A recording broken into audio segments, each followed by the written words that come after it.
Mr. President, thank you. On February 22nd, 2022, you addressed your country in a nationwide address when the conflict in Ukraine started. And you said that you were acting because you had come to the conclusion that the United States, through NATO, might initiate a, quote, surprise attack on our country. And to American ears, that sounds paranoid. Tell us why you believe the United States might strike Russia out of the blue. How did you conclude that? Well, it was not about that the United States wanted to surprisingly strike Russia. I didn't say so. Is it a talk show or is it a formidable, serious talk that we're having? Here's the quote. Thank you. It's a formidable, serious talk. It's a serious talk, okay. You are trained in history, as far as I know. Yes. So I'll allow myself like to spend a minute to give you a reference note, a debriefing, if you don't mind that. Please. Well, look, our relationship with Ukraine, what was the starting point of the relationship? Where does Ukraine come from? The Russian state became centralized, which was the year of establishment of the Russian state in 862, when, well, there's a city of Novgorod in the northwest of Russia, when they invited Prince Rurik from Scandinavia, from the Vikings, in 862. In 1862, 1,000 years since the establishment of the statehood was marked, and there is a memorial dedicated to that in Novgorod. In 882, the successor of Rurik, Prince Oleg, who actually was a regent to Rurik's young son, came to Kiev. He ousted two brothers that used to be in the past, had been in the past members of the crew of Rurik. And so there were two centers of the statehood, in Kiev and in Novgorod back then. The next red letter date was 888. The conversion into Christianity, when Prince Vladimir accepted Eastern Christianity, the Orthodox faith, in Kiev. Since then, the centralized power in Russia got entrenched with a single territory, a single economy, one and the same language. And after the baptism of Rus, they had the same faith and the rule of Grand Prince, and the centralized Russian state was fledgling. Thanks to different reasons, after the succession to throne practices were introduced by Yaroslav the Wise, after he'd passed away, there was not direct order of succession from father to the eldest son, but it was the horizontal from the demised prince to his brother, and all that led to the partitioning, feudal partitioning of ancient Rus. Same happened in Europe. It was a natural process, but that partitioned state, Russian state, became and fell prey to the empire established by Genghis Khan, and Khan party came to Rus, pillaged all the cities, and different cities like Kiev and others lost their independence, while northern cities of Russia preserved part of their sovereignty. They paid tribute to the yoke.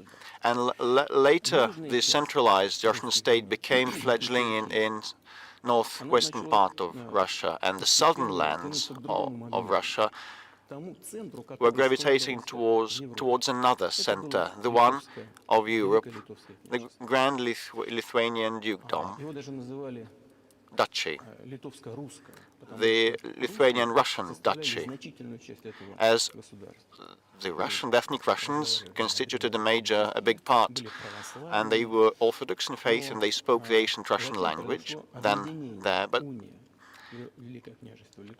later Poland, the Kingdom of Poland and the Grand Duchy of Lithuania were unified, and another unification in spiritual sphere was signed, and part of the Orthodox priests were now subordinate to Pope.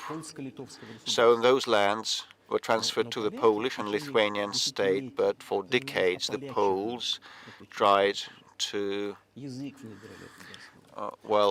convert those people, those Russians, trying to entrench an idea that those were not specifically and fully Russian, trying to assimilate them. Ukraine means the trim of the nation, the trim of the land, the border area. So some of them were border guards or something, but there was not about a specific ethnic group.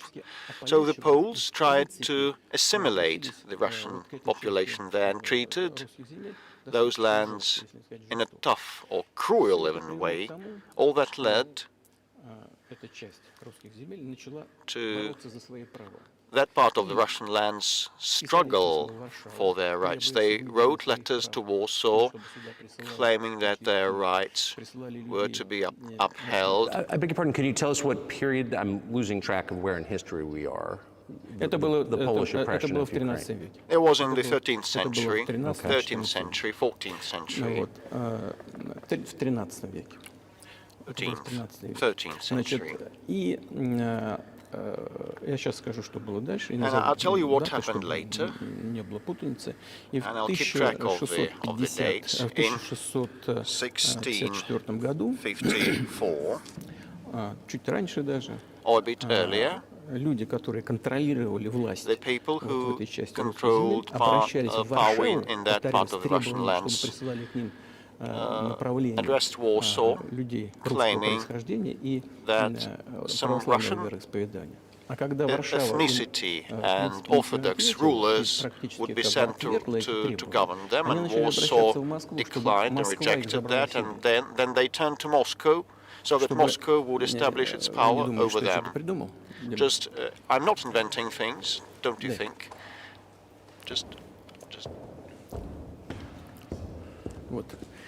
I'll give you these documents. It doesn't sound like you're inventing it. I'm not sure why it's relevant to what happened 2 years ago. Well, still, these are copies from the archive with letters from Bogdan Khmelnytsky, the one who controlled that part of the Russian lands that is now called Ukraine, and he wrote to Warsaw claiming that the rights be upheld, and when he was rejected, he received a refusal, he started writing to the Tsar of Moscow, wishing to be part of the Russian lands. And there is a translation in Russian and in English, probably. Russia would not accept them straight away, because they feared that a war with Poland would be unleashed. In 1654, the Zemsky Council decided that this part of the ancient Russian lands be accepted as part of the new Russian land. And the war with Poland began, and it lasted for 13 years, and afterwards a truce was enacted after the 1654 Act. 32 years afterwards, the eternal peace with Poland was established and proclaimed. And all the left bank of the Dniester River, including Kiev, Dnieper River, was part of Russia, became part of Russia, and the right bank of Dnieper became part of Poland. And in under the rule of Catherine the Great, Russia returned all those historical lands of its. And that all happened and lasted till the revolution. But before World War I, using the ideas of Ukraine ethnicity and origin, the Austrian General Staff started promoting the Ukrainian origin and Ukrainian identity, because in the view of the First World War, they wanted to weaken the prospective enemy. And the idea that had been born in Poland, that those people residing in that territory were not specifically and wholly Russian, was later promoted by the Austrian General Staff, and theorists appeared in the 19th century upholding the independence of Ukraine. They spoke of its need to obtain independence, but all the pillars of the Ukrainian sovereignty, all the proponents, said that Ukraine was to have a very good relationship with Russia. They insisted on that. Well, after the revolution of the 1917 happened, Bolsheviks tried to restore the statehood, and the civil war began, including a standoff with Poland. In 1921, the peace treaty with Poland was proclaimed, and under this treaty, the right bank of Dnieper River once again belonged to Poland. In 1939, after Poland cooperated with Hitler, and they collaborated with Hitler actually. We have all the documents in the archive, and Hitler proposed Poland a peace treaty and a friendship treaty, but he claimed that Poland should give the Danzig corridor back to Germany, and that connected the main part of Germany with East Prussia and Königsberg. And after the First World War, that part of territory was transferred to Poland, and instead of Danzig, the city of Gdansk appeared. It was renamed. So Hitler asked them to give it amicably. They refused, but still they collaborated with Hitler, and they together partitioned Czechoslovakia. You're making a case that Ukraine, certainly parts of Ukraine, eastern Ukraine, is in effect Russia, has been for hundreds of years. Why wouldn't you just take it when you became president 24 years ago? You have nuclear weapons, they don't. If it's actually your land, why did you wait so long? I'll tell you. I'm coming to that. This debriefing is coming to an end, and it might be boring, but it explains many things. How it's relevant. Good. I'm so gratified that you appreciate that. So after, before World War II, Poland did not accept the claims of Hitler, the demands of Hitler, but participated in partitioning of Czechoslovakia, but it did not give the Danzig corridor to Germany. The Poles played too much, and as a result of that, Hitler started the war with them, against them. On the 1st of September 1939, Poland turned uncompromising, and Hitler had to begin with Poland and the USSR. I have read some archives. The USSR behaved in an honest way. The USSR asked Poland's permission to transit their troops through the Polish soil to help Czechoslovakia, but the then Polish foreign minister said that even if Soviet planes would fly over Poland, they would be downed, he said. But that doesn't matter. What matters is that the war began, and Poland fell prey to their own policies against Czechoslovakia. According to the Molotov-Ribbentrop Pact, part of that territory now belongs to Russia, including Western Ukraine. And Russia, that was then named the USSR, came back to its historical lands.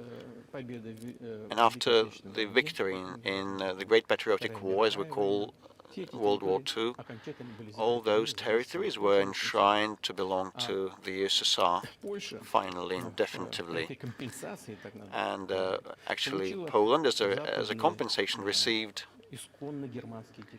the originally German Western lands, the eastern part of Germany, part of the eastern part of Germany, some segments. These are now western lands of Poland, and it once again received the part of the coastline of the Baltic Sea, and the Danzig once again was renamed to become Gdansk. So this is how the whole situation happened, and when the USSR was established in 1922, the Bolsheviks started establishing the USSR, and they established the Soviet Ukrainian Republic that was not existent before, hadn't existed before. And Stalin insisted that those republics would become autonomous entities. Unfortunately, strangely, Lenin insisted that they should have a right to withdraw and pull out of the USSR. And to unknown reasons, he transferred some of the lands to that Soviet Republic of Ukraine that belonged previously to Russia, and that became part of the Ukrainian Soviet Republic, including the Black Sea region that was conquered by Catherine the Great, and it had no historical bearing on Ukraine, had no relations.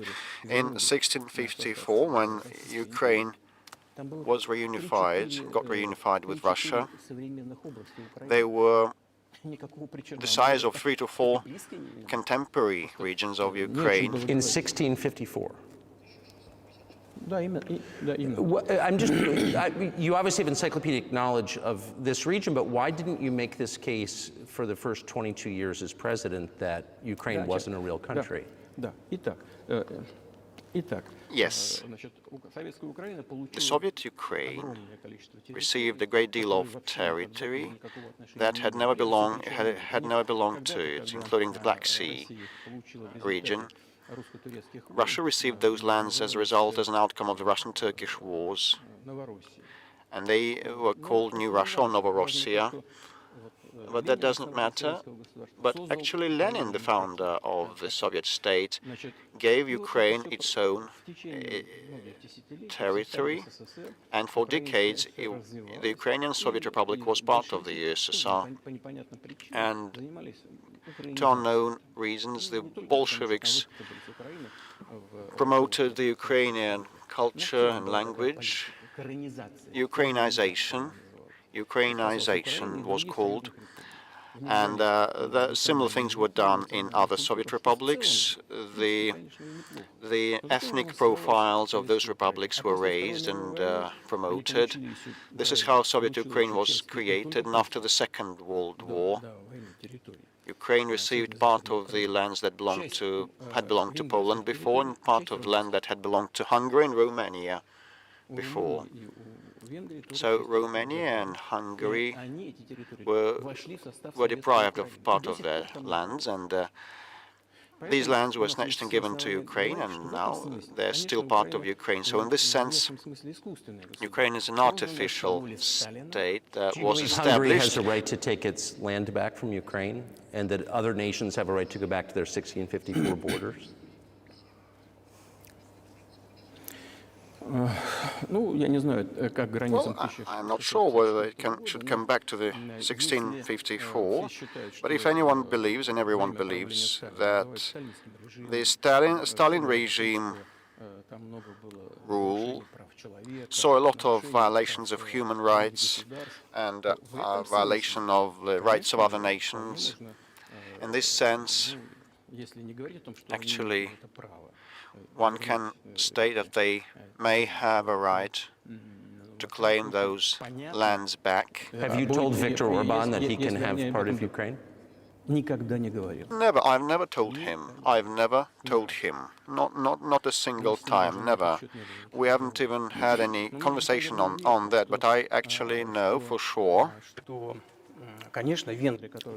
Of course, the Hungarians who live over there, they want to get back to their historical land. Moreover, just an interesting anecdote, a personal one I would like to share with you, let me diverge a little bit. Somewhere in the 80s, I think I went on a road trip through the USSR from Leningrad on a car via Kiev, then I went to western Ukraine. I went to the town of Beregovoye, and all the names of the cities and towns over there are were in Russian, and also in one language I didn't understand. It was Hungarian, it was not Ukrainian.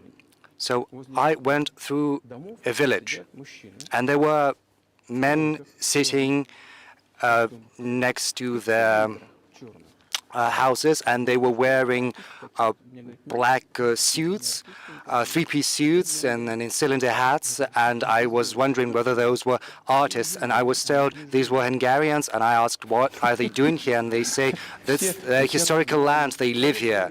It was during the Soviet times, the 1980s, and they had managed to preserve the Hungarian language, Hungarian names, national attire, and they felt Hungarian, and they were Hungarian.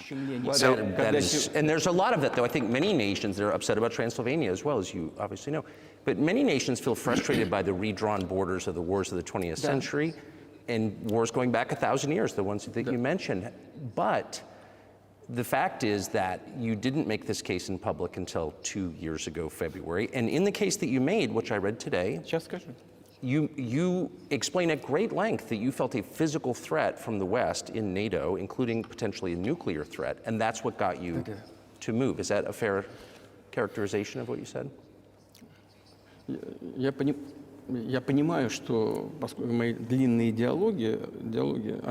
Well, yes, I understand that probably a long soliloquy does not fit the genre of an interview. So I asked whether that was a show or a serious talk, and you said it was a serious talk, so bear with me, please. So we are coming to the point where the Soviet Ukraine was established. Then in 1991, the Soviet Union collapsed, and everything that Ukraine had got as a gift from Russia, well, it took with it. And generally, I'm coming to the current point in time. The collapse of the Soviet Union was basically the initiative of the Russian leadership. I do not understand what they were thinking back then, but I suspect that there were several elements to their rationale, several reasons. First, I believe that the then Russian leadership thought that the fundamental basic relations between Russia and Ukraine, such as common language, because 90% back then spoke Russian, familial ties, because, 1 in 3 Russians have families or some other ties in Ukraine, common culture, common history, common religion. These are fundamentals, also being in one single state for hundreds of years. These are fundamentals, just as the economic interconnections. And that is what drove the Russian leadership to think that inevitably the relations would be good between the two countries. And secondly, as an American citizen, I want you and your audience to know that the Russian leadership thought that, okay, the USSR would cease to exist, but there would be no more divisive lines of ideological nature. They also thought that Russia, voluntarily, of its own volition, decided to dissolve the Soviet Union, thinking that the civilized West, as it were, would see that as an invitation to friendship and alliance. That is what Russia was expecting from the US and the collective West as a whole. There were some smart people, in particular in Germany, Egon Barth. He was a prominent politician from the Social Democratic Party, and in personal talks with the Soviet leadership before the collapse of the Soviet Union, he was insisting that a new collective security system should be established in Europe. Yes, he thought that help should be given to the reunified Germany, but also it was supposed to create a security system involving the US, Canada, and he said if NATO would expand, then it would be back during the Cold War, but only closer to Russia's border. He was very smart, but no one listened to him.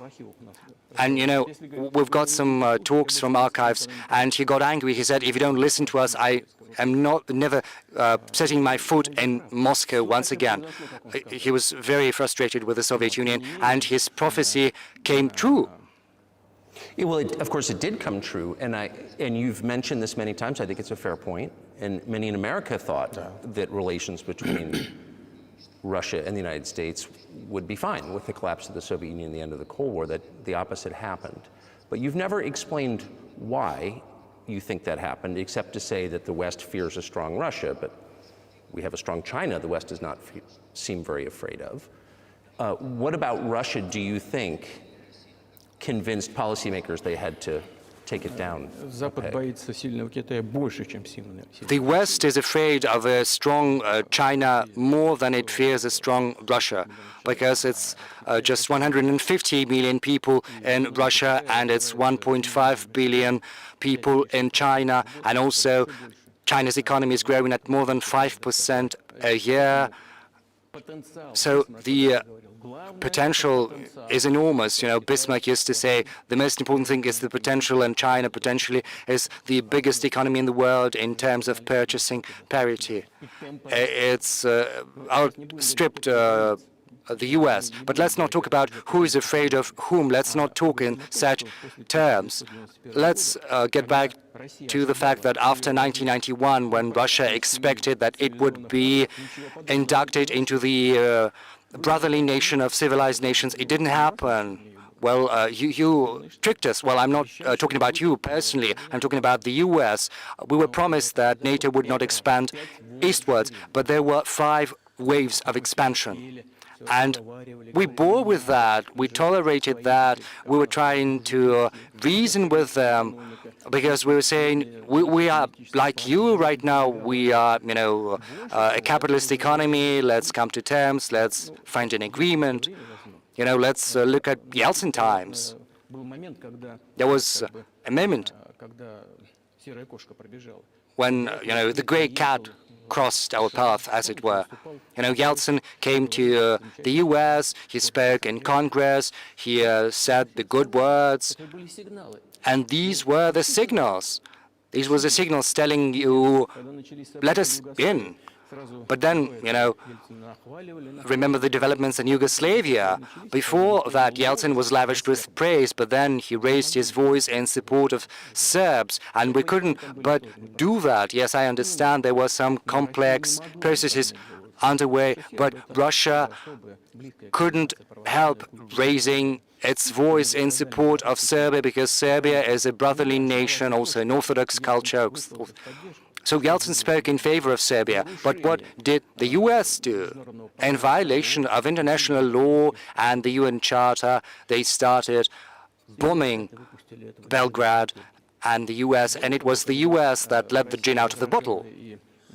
Moreover, when Russia was indignant, when it was protesting, it was told that the international law and the UN Charter had become obsolete.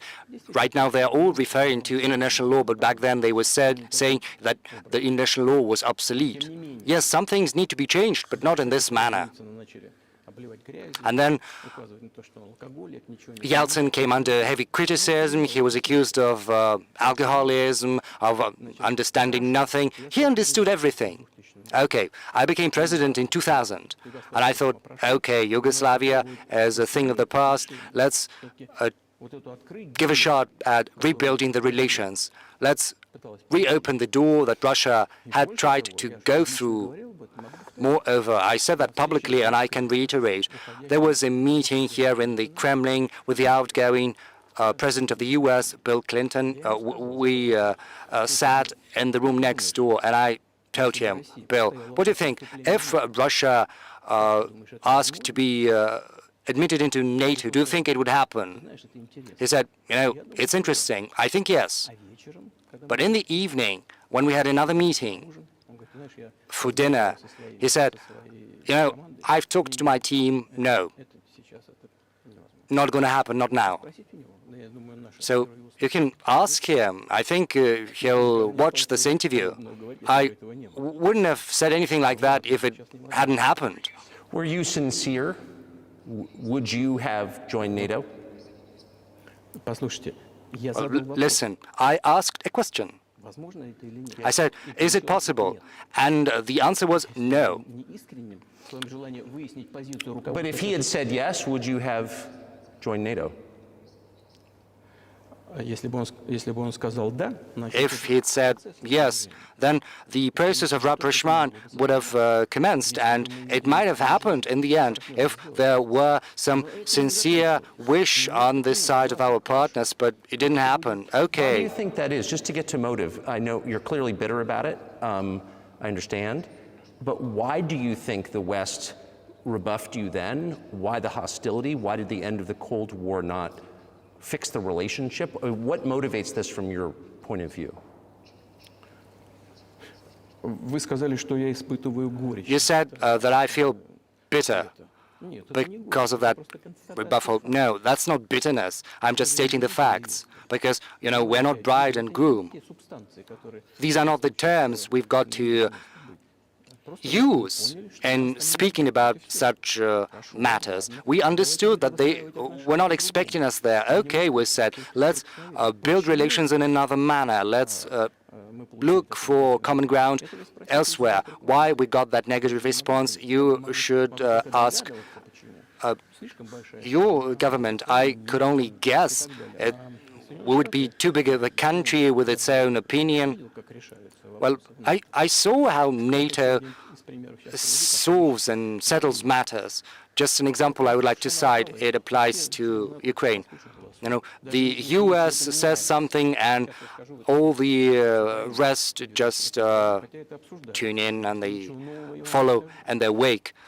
I'm not going to open any secret to you or say anything new, but after that conversation, we made different attempts at building relations. Just to cite an example, during the events in the Middle East and Iraq, we were building our relations with the US in a very prudent, cautious manner. And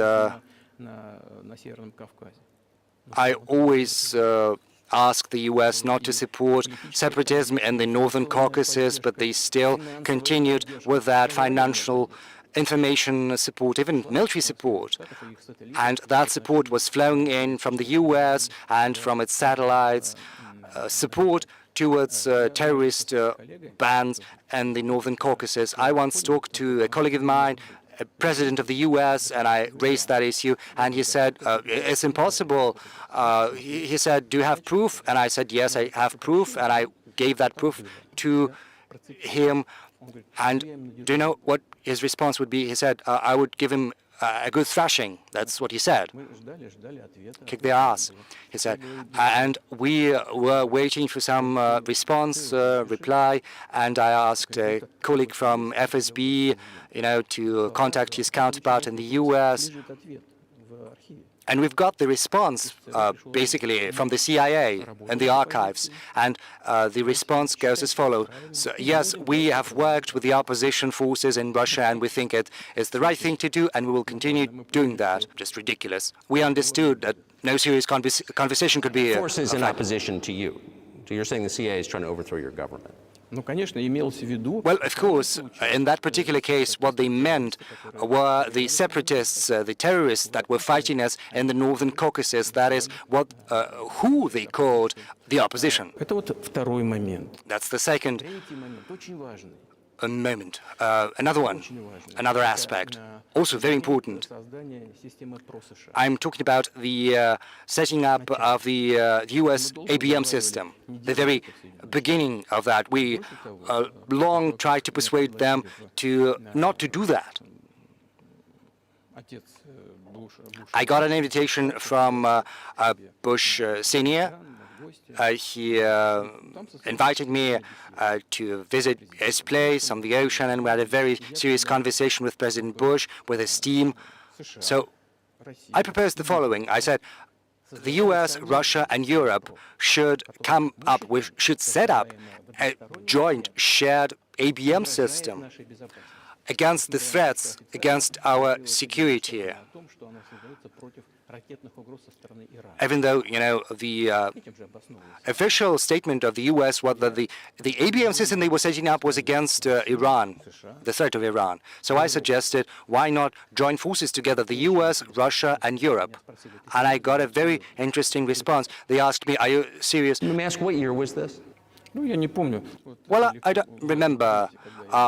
We can look it up on the internet when I was in the U.S. at the invitation of Bush Sr.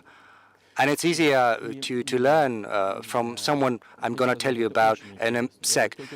And they told me, yes, that is a very interesting proposal. And so I said, just imagine if we can solve this strategic task together, the world would change. Yes, we would probably have differences, economic differences, political differences, but we would drastically change the situation of the world.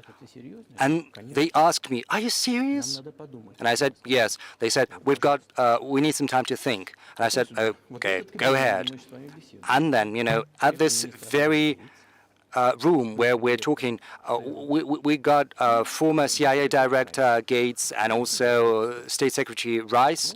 They sat here opposite from me at this table. We had Defense Minister, Foreign Minister, and the guests said, yes, we've thought about that, but we disagree. So twice you've described U.S. presidents making decisions and then being undercut by their agency heads. So it sounds like you're describing a system that's not run by the people who are elected, in your telling. Yes, exactly. So yes, they just rebuffed us. I'm not going to reveal all the details because that was a confidential conversation, but our proposal was declined. It's a fact.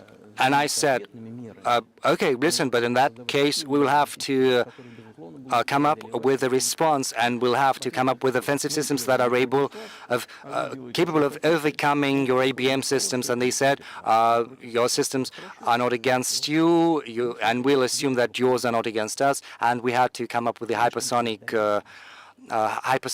intercontinental missiles, and we continue to develop this technology, and we are ahead everyone in the world in terms of hypersonic offensive systems. And day in, day out, we are perfecting these systems. We proposed that another path should be followed, but our proposal was rejected. Now, as for the NATO expansion eastwards, they promised us that they wouldn't move an inch to the east, but it was not enshrined on paper. So there were 5 waves of expansion. And the Baltic states did join, and Eastern Europe in general. And now I'm coming to the crux of the matter. They came to Ukraine. In 2008, at the Bucharest summit, a statement was made saying that the doors were open to Georgia and Ukraine to join NATO. Now, as far as decisions are made in NATO, Germany, France allegedly were against, some other countries, European countries. But, President Bush is a very tough guy. And As I was told afterward, I was told that he had exerted pressure on them and they had to acquiesce. So it's like in a kindergarten, where are the guarantees? Who are they? They got under some pressure and they had to agree. Okay, but then they say, Ukraine is never going to join NATO. And I say, I know that you agreed to open the doors to Ukraine in 2008. There is no guarantee that you're not going to do the same sometime in the future. So I don't know whom to talk to over there. We are willing to talk, but who to? Whether regarding the guarantees, no guarantees at all. And they started entering the Ukrainian soil. This was the for history about how that territory developed and what relationship they had with Russia. Each second or third person there has had ties with Russia. So when the elections happened in the new sovereign Ukraine as a result of the Declaration of Independence of Ukraine that said that Ukraine was a neutral state, but all of a sudden in 2008 NATO doors were opened to that. So it's so interesting, but we hadn't agreed to that. We didn't come to terms on that. All presidents that rose to power in Ukraine relied on voters, on the electorate that had a good relationship and a good attitude to Russia. The southeast of Ukraine had always had a good attitude to Russia. And, it was very difficult to dissuade this electorate. And Mr. Yanukovych rose to power afterwards there. He won the election after Kuchma. The rerun was organized. There was not enshrined in Ukrainian constitution. This was a coup, actually, a coup d'etat. Just imagine someone in the United States wouldn't like the outcome. No, prior to that, before. So after President Kuchma retired, Yanukovych won the election, but his opponents did not acknowledge his victory, and the United States backed the opposition, and a rerun was held, which actually was virtually a coup d'etat, and the United States backed that. And as a result of this rerun, like fancy someone doesn't like the outcome of the American election and a rerun happens that is not enshrined in the American Constitution. So Viktor Yushchenko rose to power in Ukraine. He was a pro-Western politician. Well, anyway, we established some working contacts with him. He came to visit us and we went to Kiev. We had meetings informally also. Well, let them be pro-Western, okay? Let them do what they want. They should have their own domestic developments independently. After he ruled that country, things deteriorated there, and as a result, Yanukovych once again came to power. He may not have been the best president. I'm not sure. I wouldn't like to give any assessments. But, the matter of the association with the EU was brought up. We always were quite loyal on that. Okay, but when we read the draft agreement, it turned to be a problem for us because us and Ukraine had a free trade area, an open customs borders, and Ukraine had, according to that association agreement, opened their borders to Europe, and that would flow to our market, duty-less.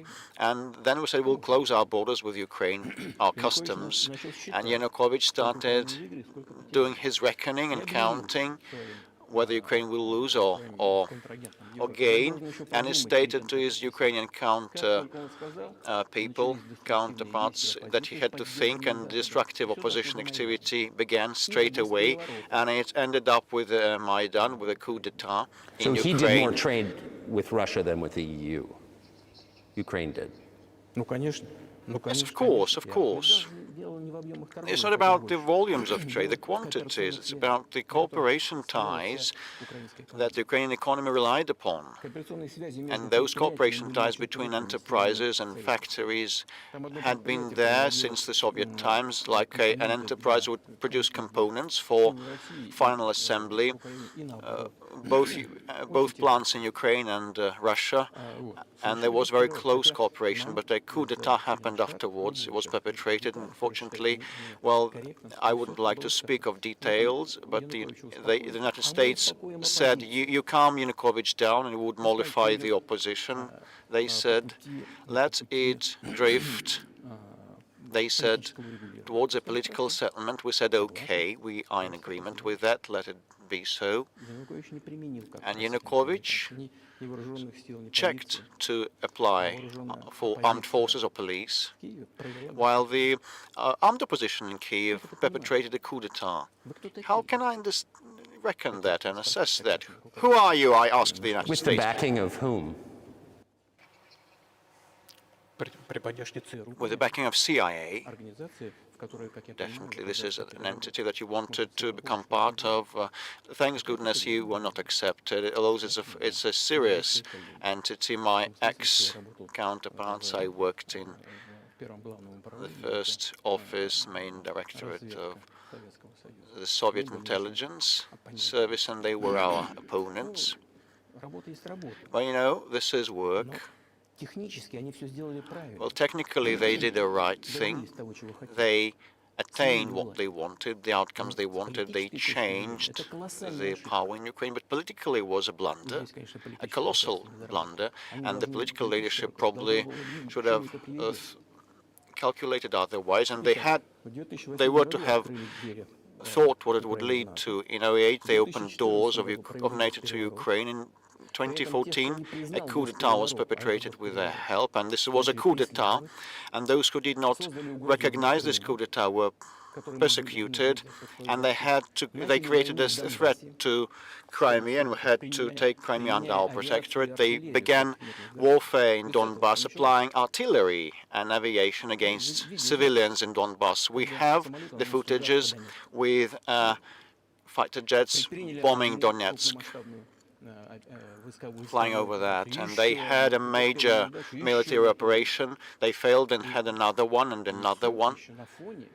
Against the backdrop of military development of that territory of NATO and open doors of NATO. So we actually had to express our concerns, otherwise it would be negligence, criminal negligence on our part. It would have been criminal negligence, because the American leadership, political leadership, drove us to the borderline that we could not overstep, and that would destroy Russia, and we had to support our creed mates, our faith mates. What was but that was 8 years before the current conflict started. So what was the trigger for you? What was the moment where you decided you had to do this?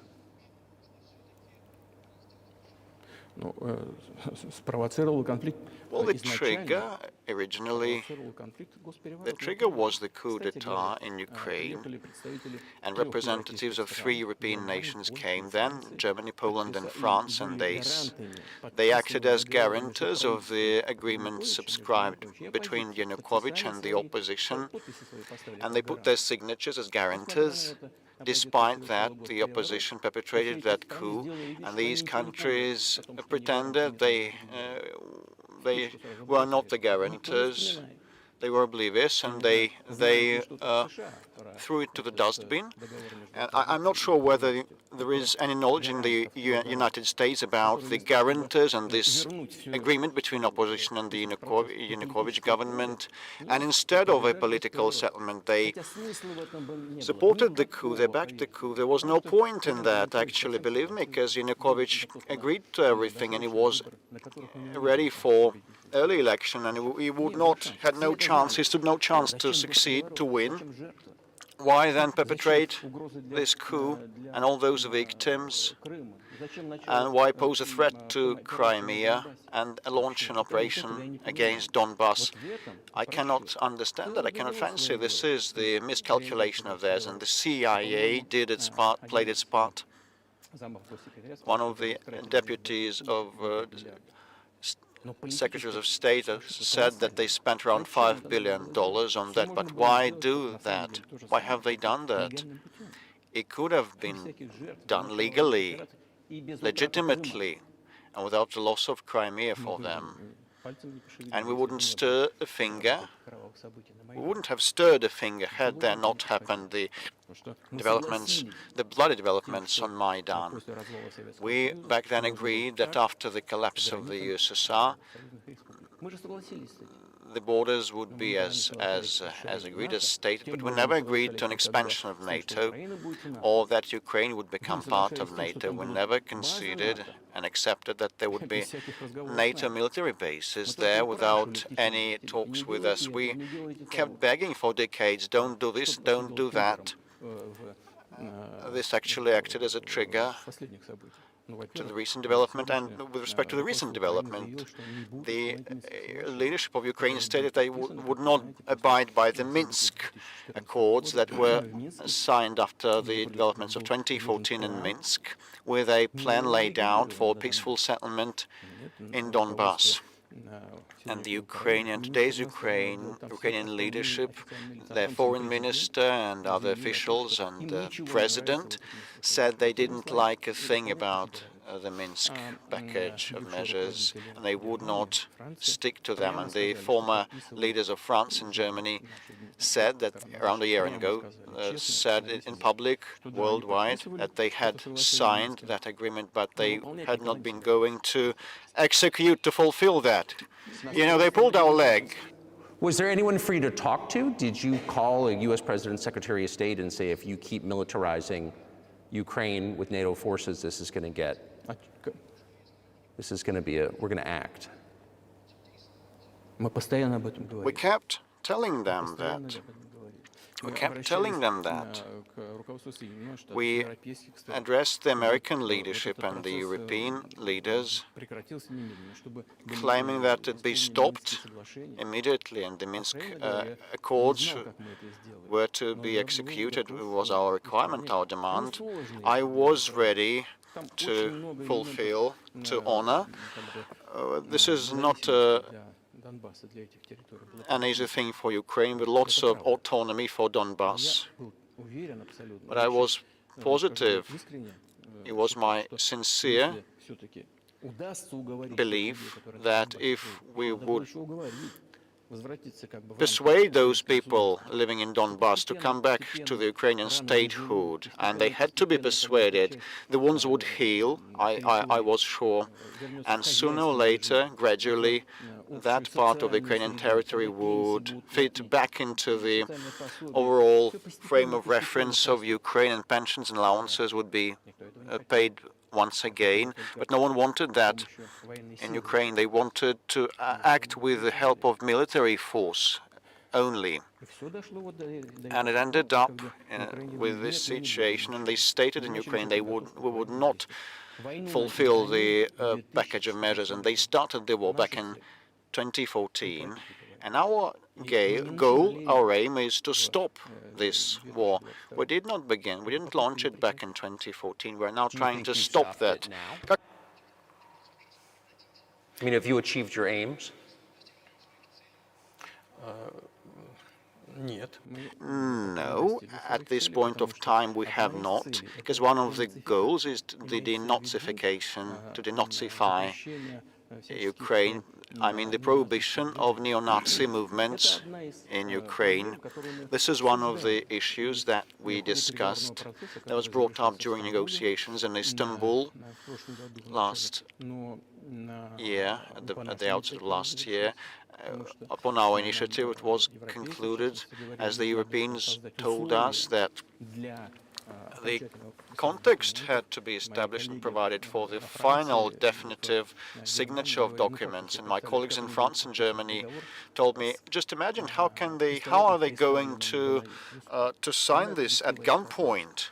You should move your troops, pull your troops back from Kiev. As soon as we pulled our troops back from the Kiev region, all of a sudden, straight away, our Ukrainian counterparts, our negotiators, threw all their accords and wasted them into the dustbin, and they got ready for a long-standing standoff and opposition, military opposition, with the help of the United States. This is how things developed. So, but what is, pardon my ignorance, what is denazification? What would that mean? What is Well, I'm coming to that. It is a very important question, a pertinent. Denazification, after the start of its independence, after they obtained the independence, Ukraine started looking for its identity, and it could not invent anything better than putting ahead of anything else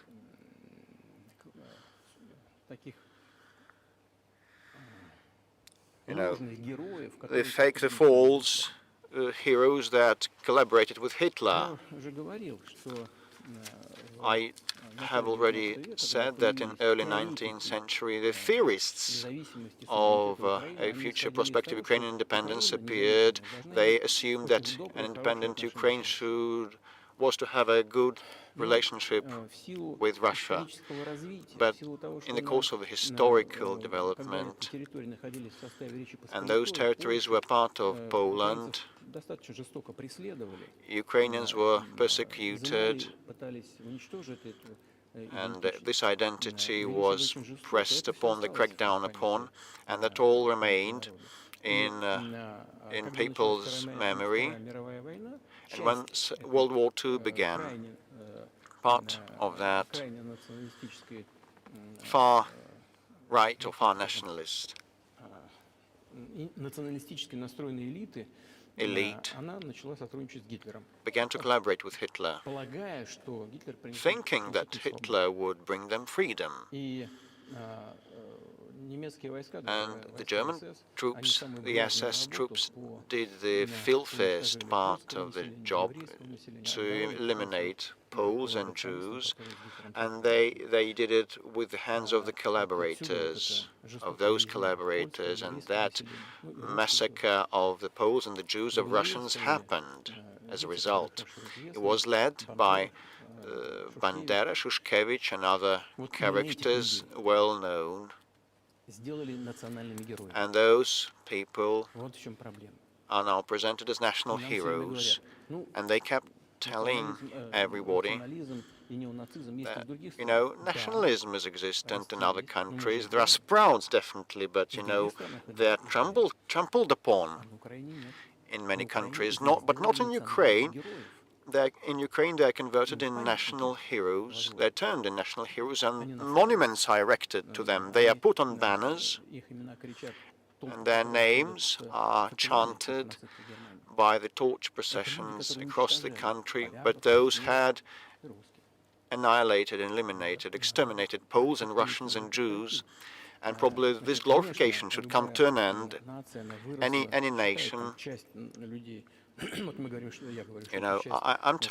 I'm saying that they are part of Russian people. They're saying that we're a separate nation. If they believe to be a separate nation, they have a right to think so.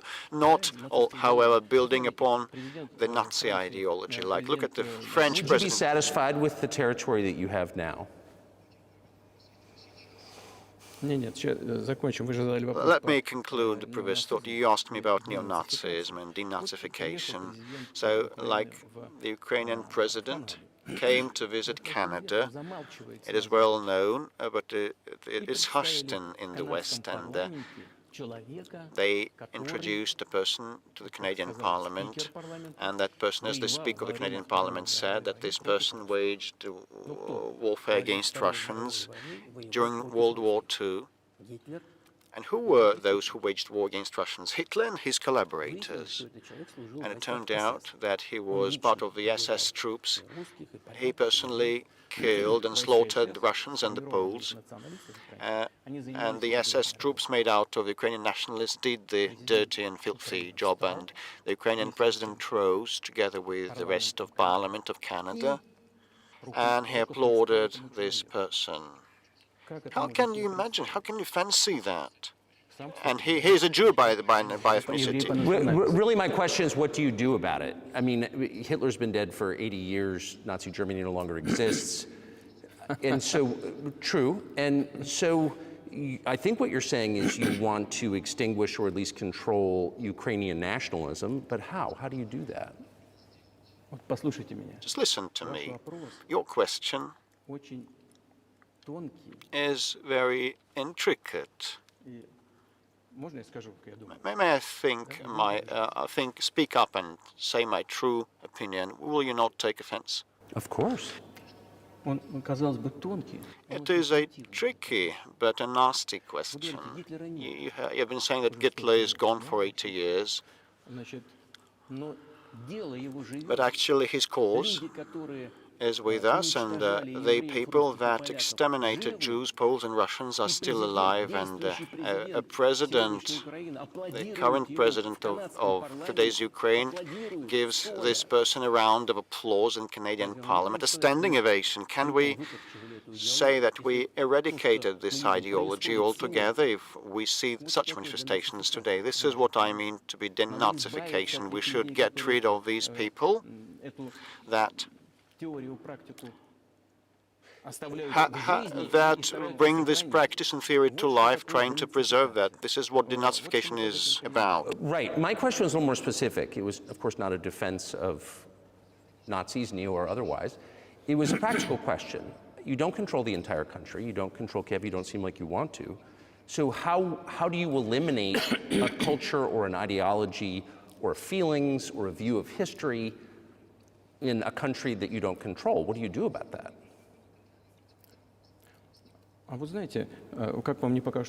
Well, you know, strange as it may seem to you, during the talks in Istanbul, we did come to an agreement. And, you know, everything was put on paper, saying, like statements that no Nazism, neo-Nazism would be cultivated in Ukraine, that it would be prohibited at the legislative level. So we did come to an agreement on this subject. And this can be achieved through talks. And there's nothing humiliating in that to Ukraine as a modern civilized state. Does any country have the right to propagate Nazism? No. That's it. Will there be talks, and why haven't there been talks about resolving the conflict in Ukraine, peace talks? Well, these talks did happen, and they did reach a very high point of according our positions. It had been difficult, but these talks were almost finished. But once we withdrew our troops from Kiev, the other side, namely Ukraine, simply discarded all the agreements that had been achieved, and it noted an agreement following the orders of the US and the Western countries to fight Russia until victory.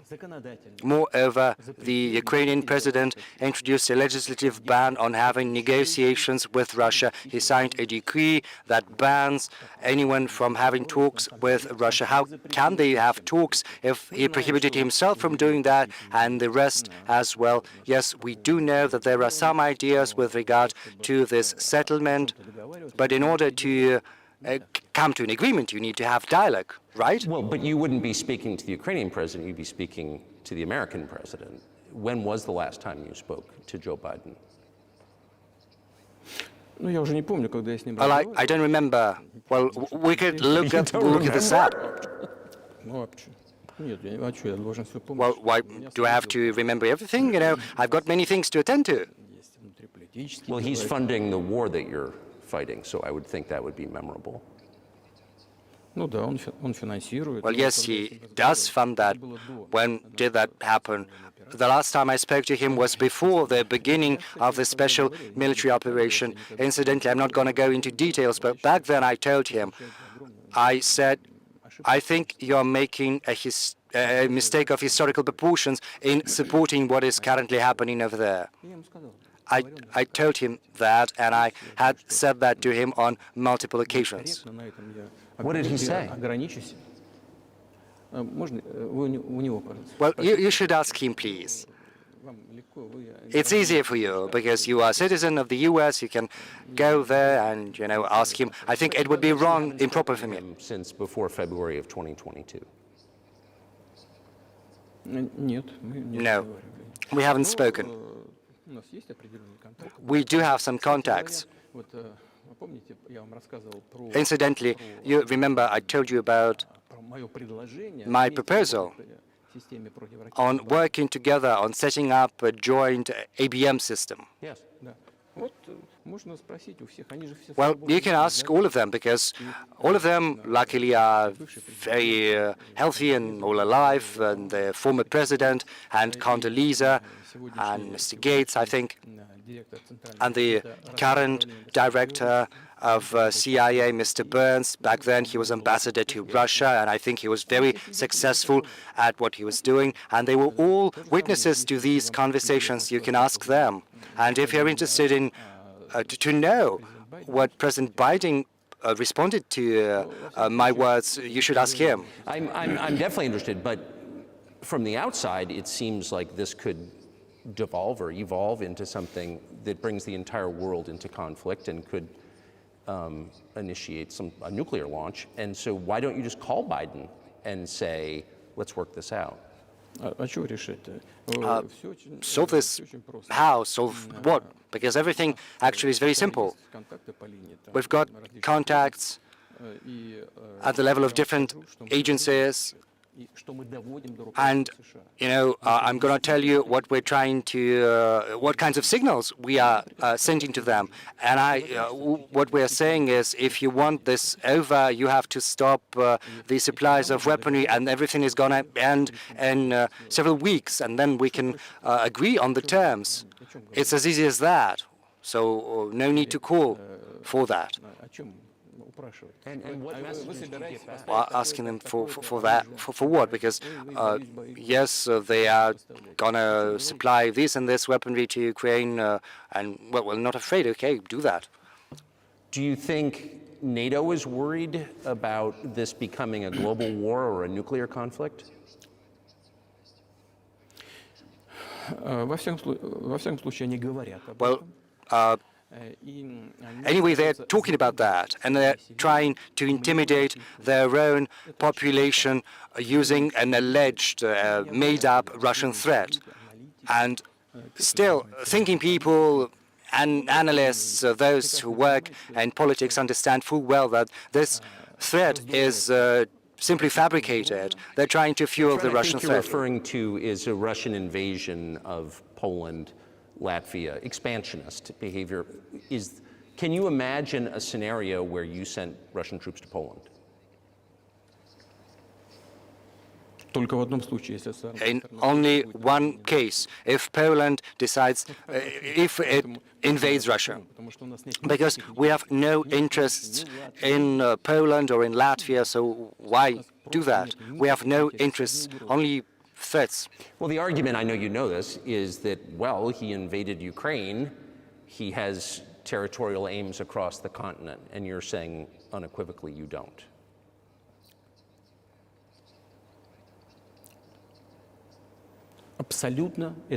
Absolutely. No.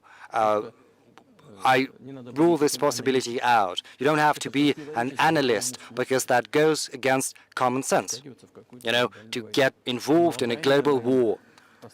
Because a global war would push humanity as a whole to the brink of extinction.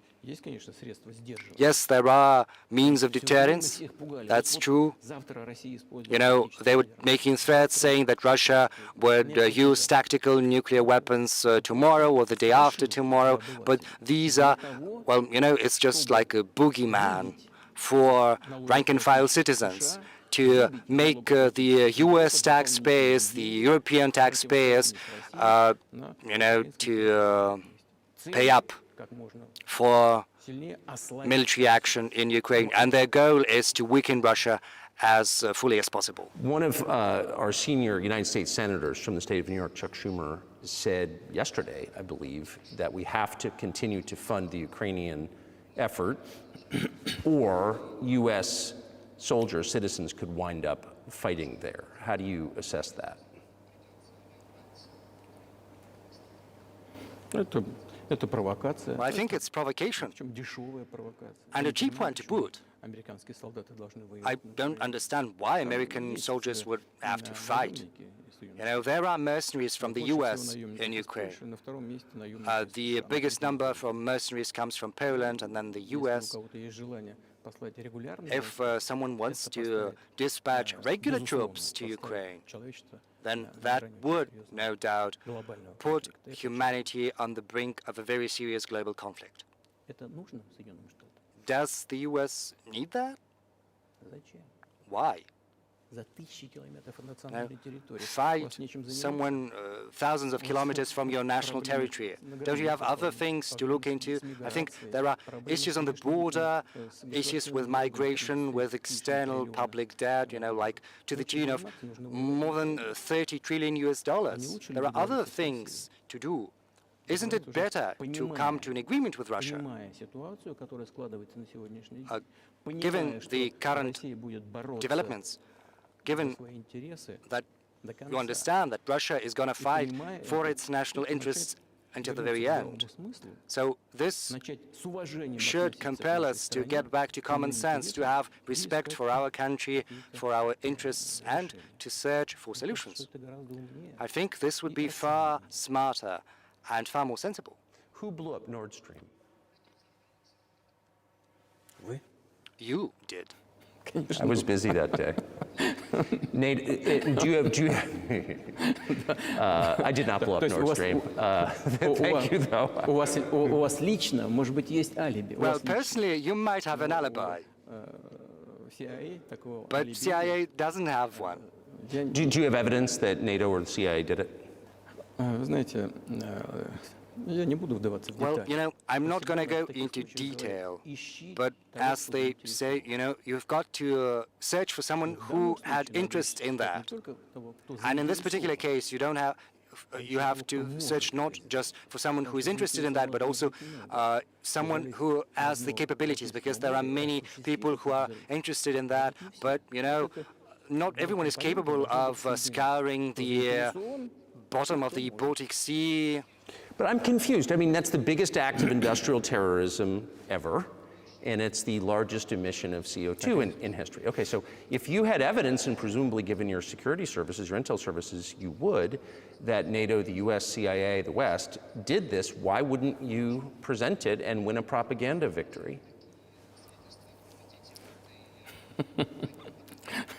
Well, it's very difficult, you know, to achieve a propaganda victory, because the US controls all the global media.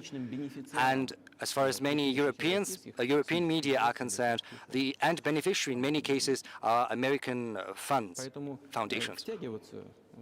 So, you know, getting mired in that, well, this is one avenue to pursue, but, you know, it can turn out to be very expensive. And moreover, we might reveal our own sources of information without securing the end result. The whole world understands what happened, and even the American analysts speak about that publicly. But here's a question you may be able to answer. You worked in Germany, famously. The Germans clearly know that their NATO partner did this. But and it damaged their economy greatly. It may never recover. Why are they being silent about it? That's very confusing to me. Why wouldn't the Germans say something about it?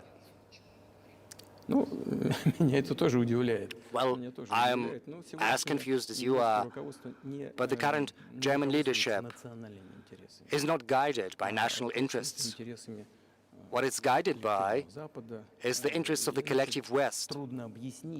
Otherwise, it would be very difficult to explain the rationale for their action or omission to act. Well, yes, Nord Stream 1 was blown up, Nord Stream 2 has been damaged, but one of the strings is still very much alive, and you can get gas through this line, but they're not getting that. We are willing to do that, but they're not asking for that. There is another route via Poland, and Poland has shut that down. But Poland is eating from the hands of Germans. They're taking money from the European funds, whereas the biggest donor to those funds is Germany. But Poland has shut down the pipeline leading to Germany. Why did they do that? I do not understand. Or let's have a look at Ukraine. Germany is the second biggest donor after the US in terms of financial aid provided to Ukraine. Through Ukraine, there are two gas pipelines, so why wouldn't they take one of the gas pipelines? They could ask Ukraine to open that up, and they would get gas from Russia. So the Germans are giving them money, giving them weapons, so they could ask for gas from Russia in response, because otherwise they have to pay triple price for LNG. And it brings down the competitiveness of the German economy. And they've given money to Ukraine, and they could ask in recompense, for some economic support like gas. So you should ask them why they're doing what they're doing. These are incompetent people. Well, maybe the world is breaking into two hemispheres, one with cheap energy, the other without. And I want to ask you that. If we're now a multipolar world, obviously we are, can you describe the blocks of alliances? Who is in each side, do you think? Well, you are saying the world is being split into two hemispheres. It's our brain that it's divided into hemispheres. One hemisphere is responsible for one field of action, the other is more creative, but still it's one brain, it's one head, and the world should be one, should be united. Security should be together, should be common, shared. It shouldn't be security just for the golden billion. And only if it's one world, then the world is going to be predictable and stable. And as long as the head is split into two, it's a disease, and a grave one too. And right now the world is suffering from this grave disease. But I think to a large extent, thanks to sincere and honest journalism, we will be able to overcome that disease. Well, let's just give one example, the US dollar, which has kind of united the world in a lot of ways, maybe not to your advantage, but certainly to ours. Is that going away as the reserve currency, the universally accepted currency? How have sanctions, do you think, changed the dollar's place in the world? Well, I think this is one of the gravest strategic mistakes committed by the U.S. leadership, using the U.S. dollar as an instrument for foreign political confrontation, because dollar was the cornerstone of American prosperity and power, and everyone understands and understood that, because however many dollars you've printed, they go around the world. Inflation is at a minimum, I don't know, 3% or so, 4%, which is an acceptable level for the US. And you can print as many US dollars as you like. Because the public debt of the US is testimony to that.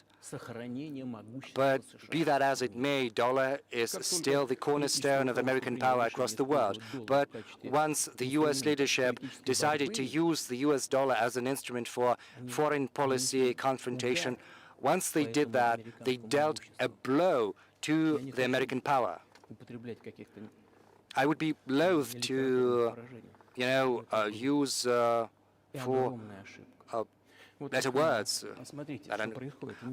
that are improper, but it is a very grave mistake. Look, even the American allies decrease their dollar reserves. They are starting to search for ways to shield themselves, because if the U.S. applies restrictive measures to certain countries, such as freezing assets or restrictions on transactions, then it is a very grave signal to the whole world. What did happen in Russia? Until 2022, around 80% of Russian foreign trade transactions were carried out in US dollars. And US dollar accounted for about 50% of our transactions with third countries. Whereas currently this figure has been brought down to 13% or so. But we were not the ones to prohibit the use of US dollars. This was not our goal. It was the US decision to restrict our transactions in dollars, which is absurd, especially from the point of view of the interests of the US taxpayers, because this decision has dealt a blow to the American economy, undermining the American power across the world.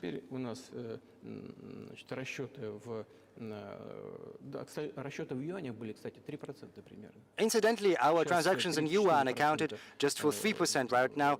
We've gone up to 30% in transactions in rubles and 34% in yuan, in renminbi. So why did the US do that? I think it's self-conceit. They thought that the Russian economy would collapse, but it didn't. Moreover, look at the other oil-producing countries. They are doing the same thing. They are following our suit. They start to pay for oil in renminbi. Do they understand what they're doing in the US? What are they doing? It's like undermine their own prosperity. Ask anyone who is a thinking person in the US. I think that's a fair assessment. The question is what comes next, and maybe you trade one colonial power for another, much less sentimental and forgiving colonial power. I mean, is the BRICS, for example, in danger of being completely dominated by the Chinese economy in a way that's not good for their sovereignty? Do you worry about that?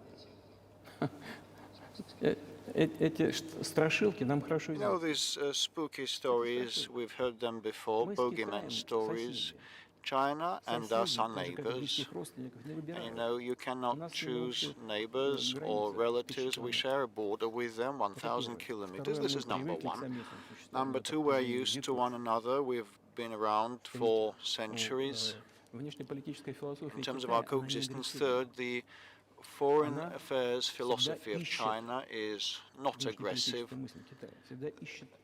Their main tenets are about searching for compromise, for a trade-off, and we can see that. And the next point is as follows, and I try to lay it out mildly, in mild language, where I said that the volume of cooperation and trade with China keeps growing, while the pace of the growth of China's cooperation with Europe is higher, outpacing the cooperation with Russia. Just ask the Europeans, are they not afraid of being exposed to China? They might be, but anyway, they want to enter the Chinese market when they face the economic issues now. They're facing economic issues now, and the Chinese enterprises and companies are tapping into the European market. And there are a lot of Chinese entrepreneurs and businesses in the US. Well, the policies are to the effect of confining they are damaging themselves, actually. Trying to confine, limit cooperation with China, you're damaging your economy. This is a very intricate matter, and there can be no silver bullet solutions. As also regards the dollar, well, with respect to the legitimate from the perspective of the UN Charter sanctions, one should have a second thought whether to make such decisions or not. So you said a moment ago that the world would be a lot better if it weren't broken into competing alliances, if there was cooperation globally.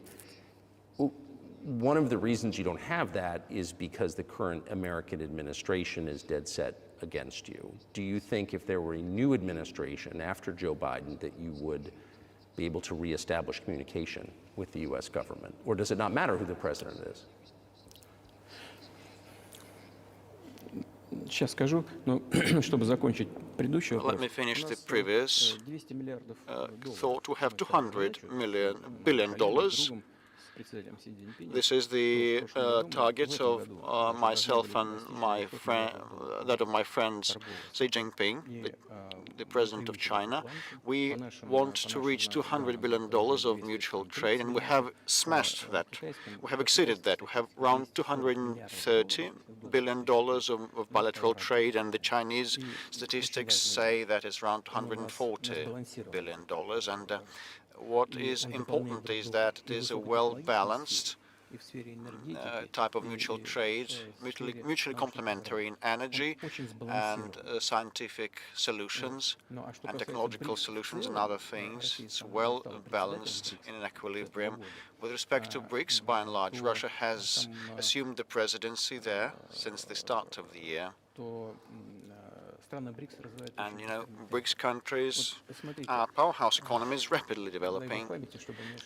Oh, I hope my memory wouldn't let me down. In 1992, the G7 countries' proportion in global economy equaled around 47%. In 1992, in 2022, it slumped down to 30-something%, while the BRICS share was 16% in 1992, and now it is in excess of the G7 share in global economy, and that has nothing to do with Ukrainian developments.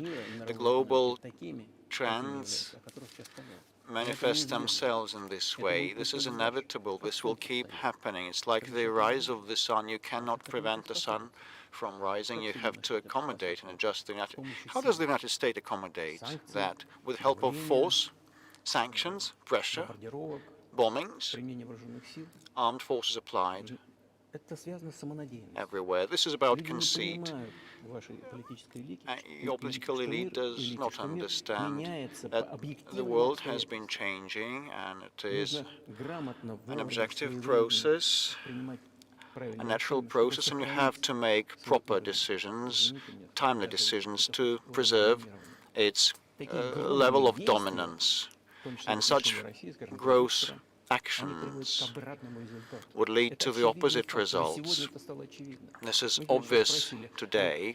You've just asked me whether another administration in the US would change things. It's not about the leader, the personality or administration. I had a very good relationship with George Bush, and I know that in the United States he is treated as a simple countryside guy that has little idea of things, but it's not true. And with respect to Russia, he did a lot of mistakes also. I told you about the Bucharest summit of NATO in 2008 to open doors to Ukraine, but you know, it was under Bush, and he put pressure on the Europeans. But actually I had a good personal relationship with them, interpersonal, and it was no worse than any other American or Russian or European politician. He knew what he was doing, as well as other people. I had a good relationship with Donald Trump. It's not about the personality of the leader, it's about the sentiment of the elites. If the American society has the prevalence of domination at all costs, with the help of resorting to force, things will deteriorate, keep deteriorating. But if they come to a conclusion, they come to infer that the world is changing and it is a natural process that cannot be helped, they have to adjust themselves using the advantage that the American nation still has. In this case, something will change for the better. The Chinese economy has become #1 by PPP. They have outpaced the US in volumes. And then there is India, 1.5 billion people living there. Then comes Japan, fourth, and Russia is fifth global largest economy. Last year it became the largest economy in Europe, despite all the restrictions and sanctions. Do you think it is natural? A lot of sanctions are exerted against us. We have been disconnected from SWIFT transaction system, and our ships are under sanctions. Our vessels, oil-carrying vessels and aircraft of ours. The biggest number of sanctions in the world is applied against this country, and we have become the biggest economy of Europe over that period of time. The instruments and the policies of the United States are ineffective, so they should think what to do. If they come to understand that, I mean the elites, the ruling classes, things will improve, and the leader of the country will probably act in the interests of the voters and the decision makers at different levels. But you're describing two different systems. You say that the leader acts in the interest of the voters, but you also say these decisions are not made by the leader, they're made by the ruling classes. You've run this country for so long, you've known all these American presidents. What are those power centers in the United States, do you think? Like, who actually makes the decisions? I don't know. America is a very complex system. On the one hand, it's conservative. On the other hand, it has been changing rapidly, and it is hard to have an idea, an exact idea of what is happening. And each state has its own legislation. Each state has its own regulation, and they can bar candidates from elections, and they have the two-tier electoral system. It is very hard to know it quite well. There are two main parties, dominating parties, the bipartisan system, and there is the decision-making center. But anyway, look, after the collapse of the USSR, there was an erroneous, unfounded policy against Russia, the policy of pressure. NATO expansion means pressure, and the backing of separatists in the Caucasus, and the ABM, the missile defense system establishment, is also about pressure. Then Ukraine was dragged into NATO. It is also an element of pressure. Why so? Because excessive production capabilities were created.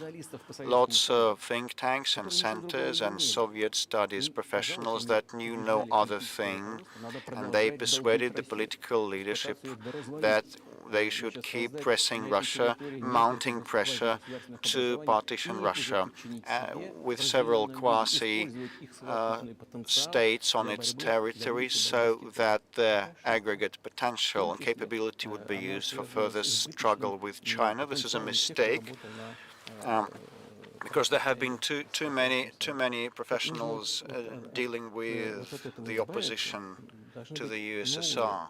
Probably there is need for new, fresh blood and forces, and people that are forward-looking and know what is happening worldwide. Look at Indonesia, 600 million people, a huge population that you cannot turn a blind eye upon, and Indonesia is now entering the club of the leading economies, and despite all economic problems, the US has a good economic situation, and the growth rate is around 2.5%, if I'm not mistaken.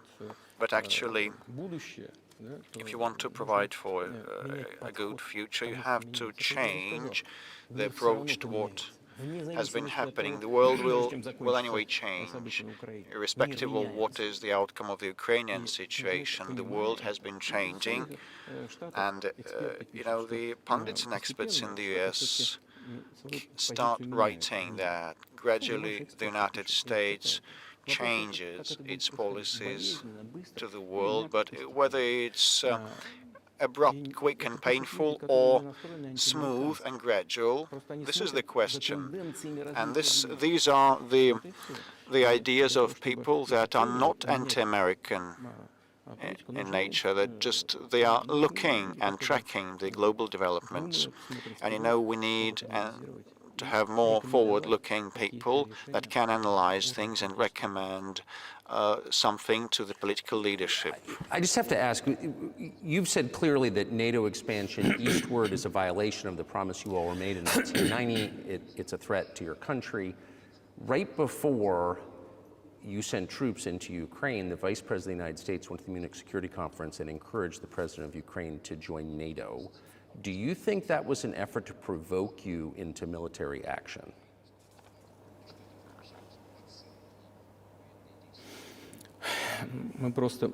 Я еще раз повторяю, мы многократно Well, we repeatedly,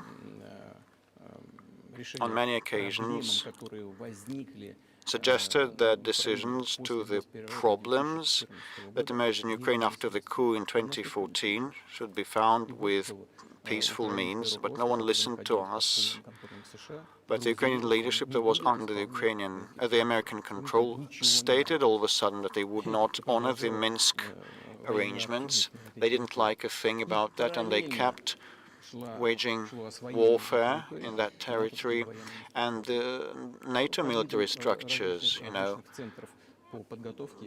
tapped into the Ukrainian soil with training centers and military bases established under these guise.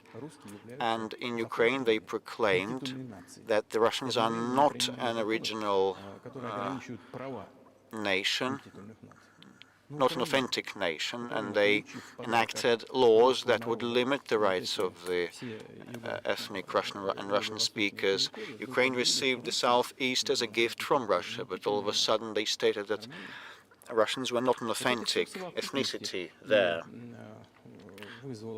In their totality, all these things brought about the desire to stop the war launched by the neo-Nazis in 2014 in Ukraine with the use of force. Do you think Zelensky has the freedom to negotiate a settlement to this conflict?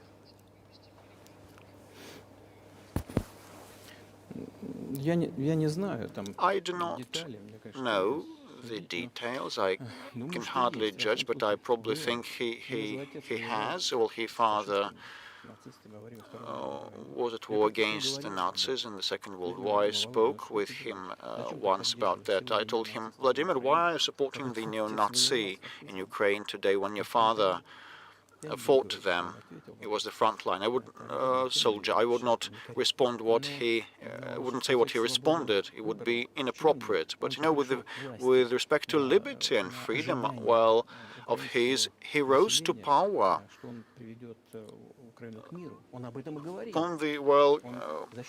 With the help of the Ukrainian expectations that he would bring peace to Ukraine. This is why he had a landslide victory. But when he rose to power, he figured that probably it would be better not to quarrel with the neo-Nazis and nationalists because they are aggressive, and you can expect anything, they are loose cannon. And the second point is that the West will keep supporting those who are against Russia always because it's beneficial. So this is why he adopted this position, despite the previous promises and pledges to his people to stop the war in Ukraine. So he deceived his own voters. But do you think at this point, as of February 2024, he has the latitude, the freedom to speak with you or your government directly about putting an end to this, which clearly isn't helping his country or the world? Can he do that, do you think? А почему нет? Он же Why not? считает себя главой государства. Well, he believes himself to be head of state. He won the election, although we believe that all those things that happened after 2014 originated from the coup d'etat, and today's authorities are flawed, deficient, and, you know, he believes himself to be president, and the United States and Europe recognize him and acknowledge his status. Well, we had talks with Ukraine in Istanbul, and we nearly came to terms, and he knew about that. And Mr. Arahami, who led the negotiating team of Ukraine, still is head of Ukraine's ruling party faction in their parliament. So he still is head of that presidential faction. So he's still an MP, and he subscribed the preliminary instrument in Istanbul. And publicly later he said that we were ready to sign it, but Mr. Johnson, the then Prime Minister of the UK, came and dissuaded us to do so, saying that better go to war with Russia, and they would give us anything and everything so that we would return all the lands we lost, he said. And they agreed, he said. His statement was made public. He said it publicly and openly. Can they come back to that or not? Do they want it or not? And afterwards, the Ukrainian president issued a decree prohibiting to negotiate with us. Let him strike it down. Let him repeal that decree. Whether Russia is ready, we hear these questions, but we do not decline to talk. Let him abandon and repeal this decree. And the fact that they obeyed the persuasion of the former UK Prime Minister Johnson is ridiculous and very sad, I think, altogether. As Mr. Arahami has said a year and a half ago, we could stop the warfare, but actually the British persuaded us not to do so, and we turned it down. Where is Mr. Johnson now? And the war is ongoing. That's a good question. Where do you think he is, and why did he do that? Hell knows. This was a mainstream idea. Everybody was delusioned that Russia could be defeated at the battlefield. This was about self-assurance, conceit, and very little reason. This was with the whole heart, but with little reasoning. You've described the connection between Russia and Ukraine. You've described Russia itself a couple of times as orthodox. That's central to your understanding of Russia. You've said you're orthodox. What does that mean for you? You're a Christian leader by your own description. So what effect does that have on you?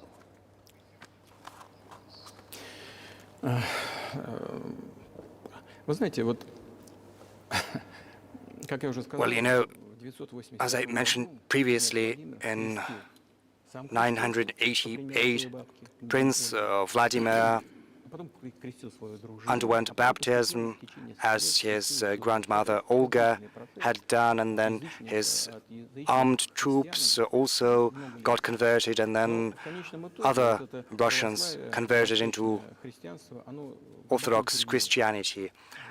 It took some time, and then it put some roots, very deep roots, in the minds of Russian people. When Russia expanded, taking in other nations and peoples professing Judaism, Islam, Buddhism, Russia was always very loyal to those who followed other religions, and this was the source of Russia's power. There's no doubt about that. All world religions I have mentioned, and which are also traditional religions of the Russian Federations, have almost the same precepts. The values in these world religions are very close, if not identical.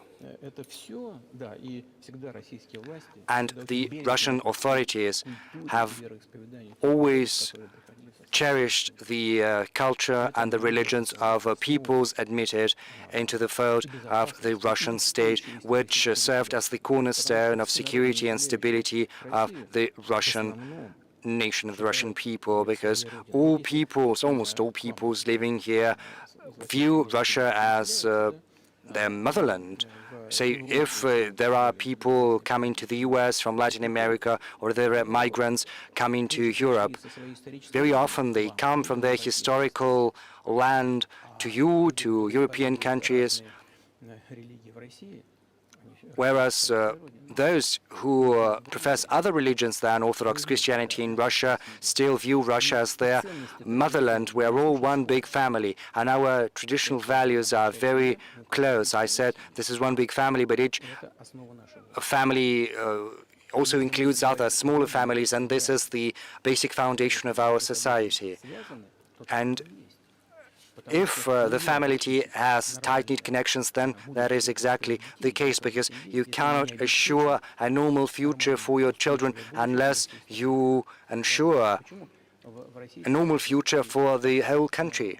But can I say that the one way in which the religions are different is that Christianity is specifically a nonviolent religion. Jesus says, turn the other cheek, don't kill.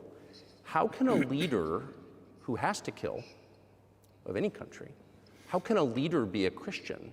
How do you reconcile that to yourself?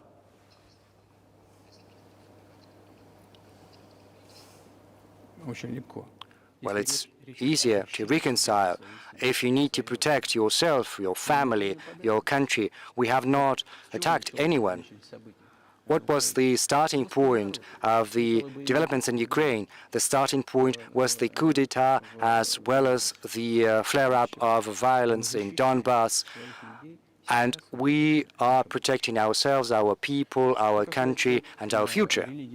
As far as religion in general is concerned, the thing is, it does not manifest mostly externally. It's not just about going to church every day and kneeling to the ground. Religion resides within your heart.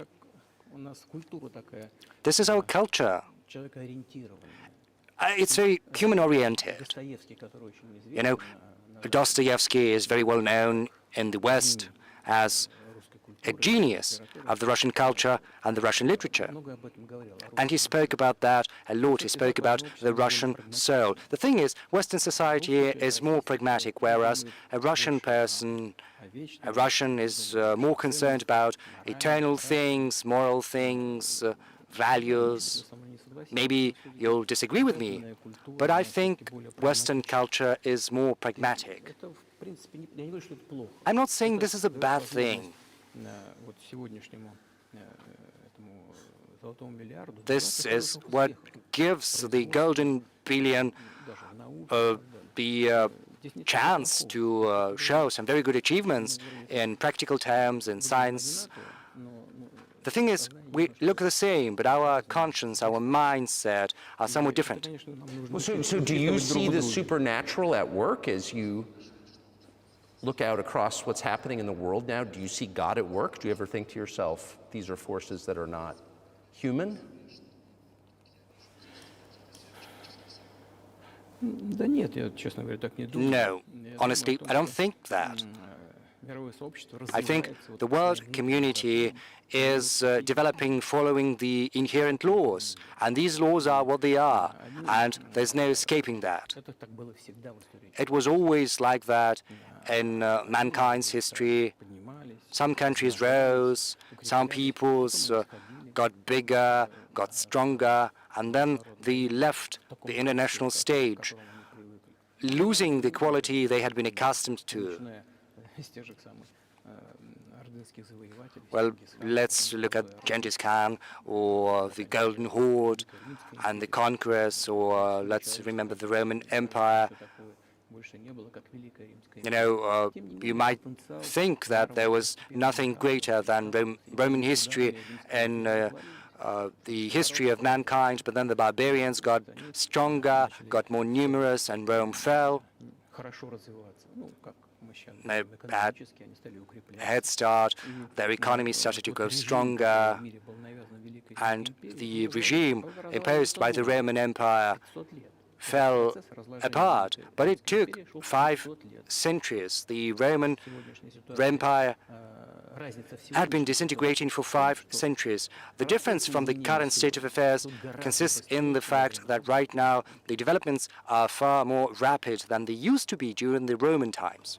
So when does the AI empire start, do you think?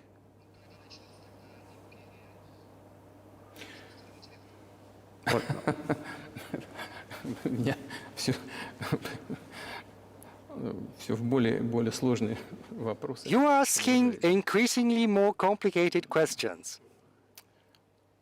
Для того, чтобы ответить, надо In order to respond to this question, you would need to be an expert in big numbers, in big data, in AI. The thing is, humanity is facing a lot of threats in terms of genetics, for instance, because right now geneticists can go as far as to, create a specialized human being like an athlete or a genetically engineered military man. What do you think of that? And a chip has been incorporated into the brain by Elon Musk. Я думаю, что Маска остановить невозможно. Well, I think there's no stopping Elon Musk. He's going to do what he thinks he needs to do. But you need, I don't know, to find some common ground with him. You have to search for ways to persuade him. I think he's a smart person, and you've got to, come to an agreement, come to terms with him. This process needs to be formalized and subjected to certain rules. Humanity has to give some thought to what's going to happen to humanity due to the new developments in genetics or in AI. You can forecast what's going to happen in a more or less accurate fashion. But once humanity felt an existential threat coming from nuclear weapons, back then all countries who possessed such weapons decided to come to terms with one another because they understood that nuclear weaponry could drive humanity to extinction. So once an understanding comes that unbridled development of AI or genetics or other fields, which cannot be stemmed, you can't stop them. Research is going to continue, as it was impossible to, prevent powder from being used.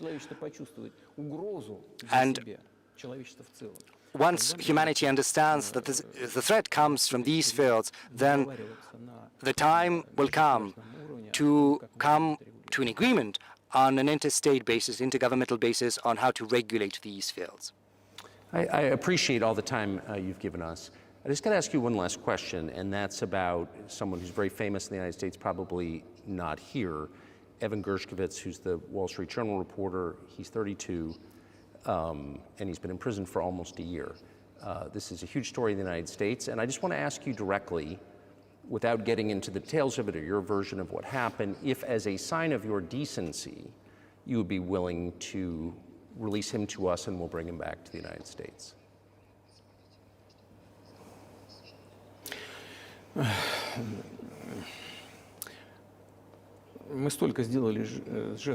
Well, we've done so many gestures of goodwill out of decency that I think we've run out of them. Because we've never seen anyone reciprocate to us in a similar manner. But on the whole, we are willing to talk. We do not rule out that we can do that if there is movement to accommodate us on the other side. And when I talk about the partners, I'm talking about our special services, and the special services are in contact with one another. They are talking about this subject. There is no taboo on discussing this issue. It can be solved, and we're willing to solve it. But there are certain terms that need to be met, that are discussed via special services channels. I think an agreement can be reached. So typically, this stuff has happened for obviously centuries. One country catches another spy within its borders, it trades it for one of its own intel guys in another country. I think what makes, and it's not my business, but what makes this difference is the guy's obviously not a spy, he's a kid. And maybe he was breaking your law in some way, but he's not a super spy, and everybody knows that, and he's being held hostage in exchange, which is true. With respect, it's true, and everyone knows it's true. So maybe he's in a different category. Maybe it's not fair to ask for somebody else in exchange for letting him out. Maybe it degrades Russia to do that.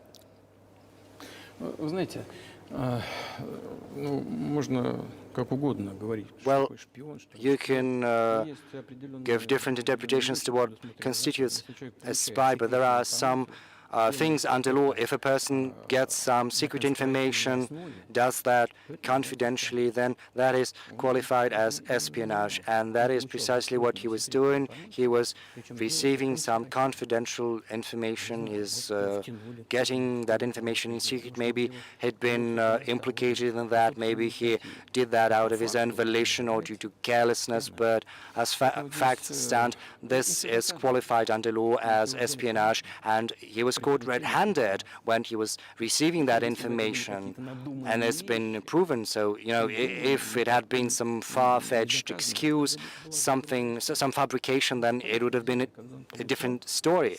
But he was caught red-handed when he was getting in secret some confidential information. But are you suggesting that he was working for the U.S. government or NATO, or he was just a reporter who was given material he wasn't supposed to have? Those seem like very different things. Я не знаю, на кого он работает. I don't know who he was working for, but I would like to reiterate that getting confidential information in secret is called espionage. Maybe he might have worked under the banner of the American Special Services. I don't think he was working for Monaco, even though Monaco might be interested in getting that information. But it's up to the special services to come to an agreement. And some groundwork has been laid. There are people who, in our view, are not tied to special services. There is a person serving a sentence in an ally country, in a country that is an ally of the US, and that person, due to patriotic sentiment, eliminated some bandits in one of the European capitals. During the developments at the Caucasus, do you know what he was doing? I don't want to say that, but I'll do that anyway. He was laying our soldiers taken prisoner on the road, and then he drove his car over their heads. What kind of a person is that? Do you think that's a human being? And, a patriot decided to eliminate that beast, and one of the European countries, he did that at his own volition, or not? Well, that is a different question. Yeah, but Evan Gershkovich didn't do that. I mean, that's a completely different.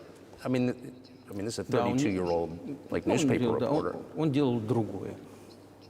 Да, он не просто журналист.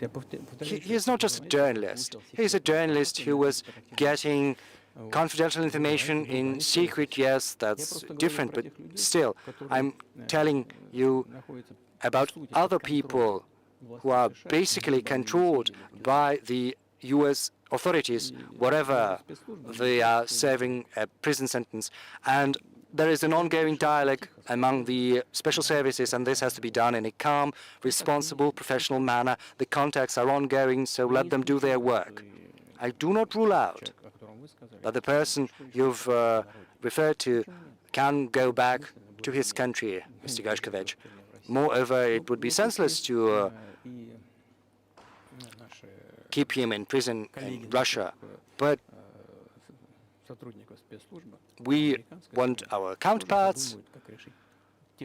The special services in the US should also think about helping our special services in achieving their goals. So we are willing to talk. Moreover, these talks are continuing, and there were many successful examples of these talks crowned with success, and maybe this is going to be crowned with success as well, but we have to come to an agreement. I hope you let him out. Mr. President, thank you. Well, I would also want him to go home, and I'm absolutely sincere with you. But let me say once again, the dialogue continues. The more public we render things of this nature, the more difficult it becomes to resolve them. I wonder if that's true with the war, though. Also, I mean, I guess I want to ask one more question, which is, and maybe you don't want to say so for strategic reasons, but are you worried that what's happening in Ukraine could lead to something much larger and much more horrible? And how motivated are you just to call the U.S. government and say, let's come to terms? Well, listen, I think I said that. We do not refuse to talk, to negotiate. We're willing to do that. It's the Western side, and Ukraine is a satellite country for the U.S. It's evident. I don't want you to take that as a swear word, no. But we understand that that is what is happening. The financial support is there. It's enormous. Germany is following suit.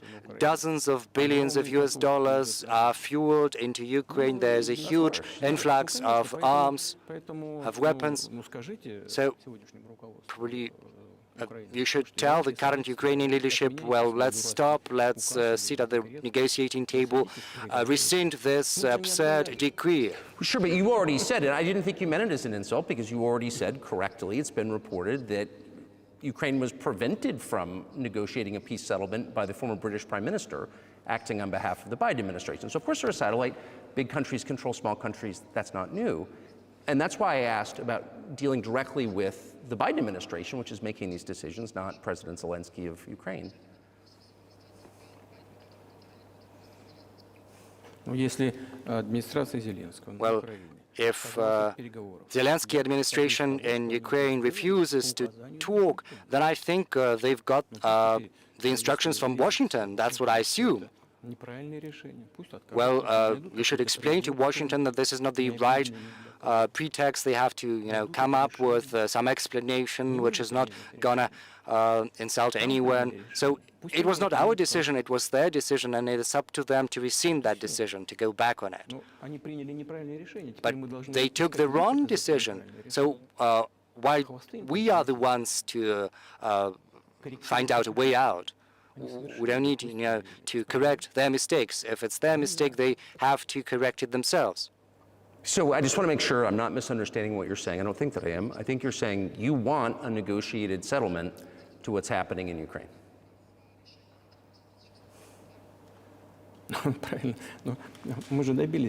Right, and we were there. There was a very huge document which we prepared in Istanbul, and it was initialed by the head of the Ukrainian delegation. He opposed his signature to the document, and we published some of the provisions. He put his signature, and he said they were willing to sign it, and the war would have been over 18 months ago, but Prime Minister Johnson came and he dissuaded us, and we missed that chance. Yes, it's a mistake, but let them get back to that. It's as simple as that. Why do we need to bother ourselves and correct others' mistakes? Well, yes, you can say that this might have been our mistake, that we have decided to escalate and use weapons, arms, to put an end to the war that started back in 2014. But let me get you back further to history. I told you, let's get back to 1991. When a promise was given to us not to expand NATO, or let's get back to 2008, when the doors were open to NATO, or let's get back to the Ukrainian Declaration of Independence that proclaimed it as a neutral state, or let's get back to the developments when American and British bases started to be set up in Ukraine, or let's get back to 2014, the coup d'etat, but it's senseless. You can go back to history and go to and fro ad infinitum. It's a mistake, yes, but let them correct that, and we are willing to talk. Do you think it's too humiliating at this point for NATO to accept Russian control of what was 2 years ago Ukrainian territory? Well, I said that. Let them think how to come out of this in a dignified manner, if the will is there. Up until now, there's been a lot of talk about the need to secure a strategic defeat on the battlefield against Russia. Right now, they're coming to realize that it's impossible. I think it's impossible. It's never going to happen, inherently. And I think they're coming to realize that. I mean, those who control powers in the West, and once the realization has set in, they have to think about that, and we're willing to talk. Moreover, Would you be willing to say, congratulations, NATO, you won, and just keep the situation where it is now? well, this is a matter for talks, for negotiation. And no one is willing to talk about that with us. Well, maybe they want talks, and I know they do want.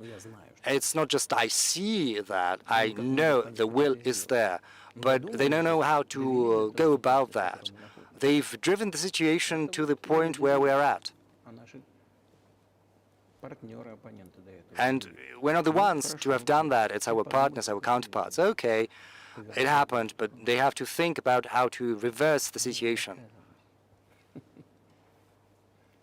But maybe we shouldn't say that on camera.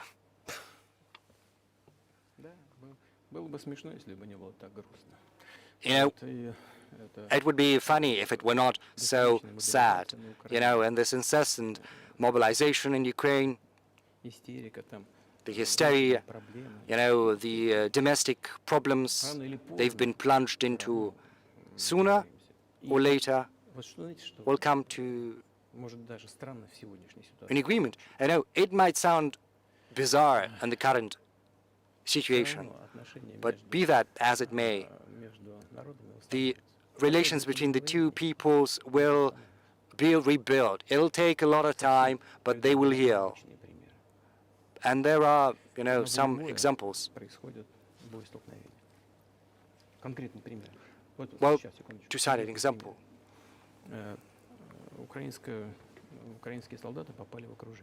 The Ukrainian soldiers were encircled. I'm just drawing this example from real life. Our soldiers were shouting to them, "There's no chance, surrender yourselves and you'll go out alive." And they are shouting, speaking perfect Russian, saying, "Russians do not surrender," you know, from the Ukrainian. So what is happening currently, to a certain extent, is an element of civil war. And everyone in the West think that the hostilities have driven a wedge into these two nations, splitting them apart forever. But it's not going to happen. They will get back together. Why are the Ukrainian authorities dismantling the Ukrainian Orthodox Church? Because it brings together not just the territory, it brings together our souls and hearts. And no one will be able to separate that soul. Shall we end here, or is there anything else? No, I think that's great. Thank you, Mr. President. Спасибо большое. Спасибо. Thank you.